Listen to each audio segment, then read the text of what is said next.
ہاتھ پاؤں دھوتے وقت اچھی طرح ملنے چاہیے اور جوڑوں کو بھی دھونا چاہیے، یعنی کہ انگلیوں کے بیچ کے اندر بھی خلال کرنا چاہیے اور خوب مل کے جوڑیے دھونے چاہیے، کیونکہ جوڑوں کے اوپر جو بل ہوتے ہیں اس میں بعض اوقات ایسے ذرات یا جراثیم پھنسے رہ جاتے ہیں جو نہیں دھلتے تو صحت کے لیے نقصان دہ ہوتے ہیں۔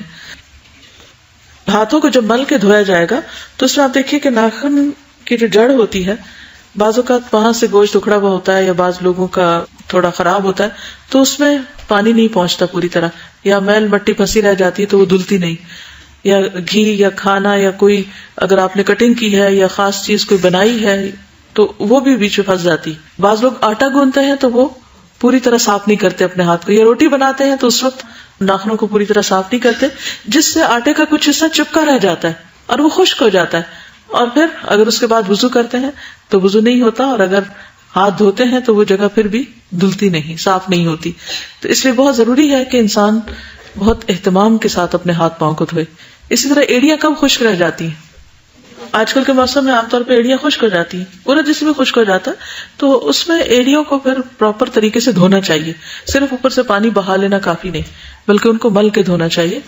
یا اگر ایسا موقع ہو کہ رگڑ سکے تو ان کو رگڑ دینا چاہیے تاکہ ڈیڈ سیلز ہٹ جائیں اور آپ کا پاؤں پوری طرح دھل جائے، کیونکہ وضو کے ارکان میں سے ہے۔ رسول اللہ صلی اللہ علیہ وسلم نے فرمایا، تم طہارت والے پانی کے ساتھ انگلیوں کو مبالغے کے ساتھ دھو گے ورنہ آگ انہیں خوب جلائے گی،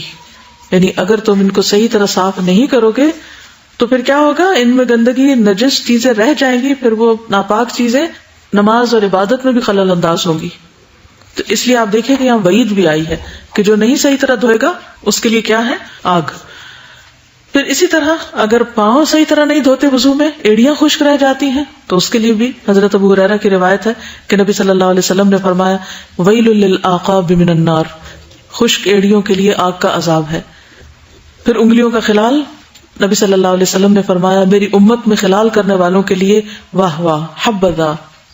گڈ جاب، کتنا اچھا کام کیا۔ یعنی خلال کیا ہے، یعنی انگلیوں کو باہم ایک دوسرے کے اندر ڈالنا، پاؤں دھوتے وقت پاؤں کے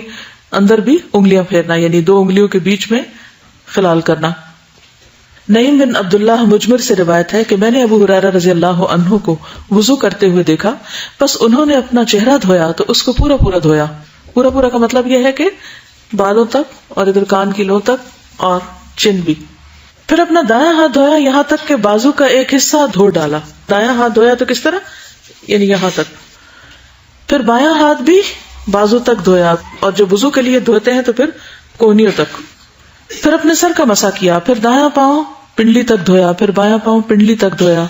ٹخنے سمیت یعنی۔ پھر فرمایا، میں نے اسی طرح رسول اللہ صلی اللہ علیہ وسلم کو وضو کرتے ہوئے دیکھا،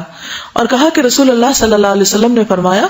پورا اور کامل وضو کرنے کی وجہ سے تم لوگ قیامت کے دن روشن پیشانی اور روشن ہاتھ پاؤں والے ہوگے، بس تم میں سے جو طاقت رکھتا ہے وہ اپنی پیشانی اور ہاتھ پاؤں کے نور کو لمبا اور زیادہ کر سکے تو کر لے۔ یعنی دنیا میں جتنا اہتمام سے تم وضو کرو گے اتنی ہی زیادہ بہتر چمک پاؤ گے آخرت میں۔ یہ صحیح مسلم کی روایت ہے۔